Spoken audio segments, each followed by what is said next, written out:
சிங்காரை சென்னை என்று நம்முடைய முதல்வர் மு.க. ஸ்டாலின் அவர்கள் மேயராக இருக்கும் போதே பல ஆயிரக்கணக்கான கோடிகளை ஒதுக்கி சென்னையை சிங்கார சென்னையாக மாற்றும் என்று சொன்னார்கள். ஆனால் பல வருடங்கள் ஆகியும் முதல்வர் மு.க. ஸ்டாலின் தற்போது 2020 முதல்வர் ஆகி 2026 ஆட்சி முடிகிற வரைக்கும் ஒன்றும் செய்யவில்லை.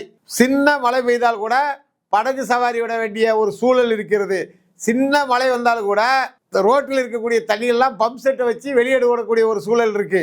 இப்படிப்பட்ட ஒரு சூழல், இப்படிப்பட்ட ஒரு மோசமான சிங்கார சென்னை நமக்கு கொடுத்தது திமுக ஆட்சி, திராவிட மாடல் ஆட்சி. சென்னையை சரி செய்ய வேண்டும், மழைநீர் வெள்ளத்தை சரி செய்ய வேண்டும், மக்களுக்கு எந்த பிரச்சனையும் வராமல் சரி செய்ய வேண்டும்.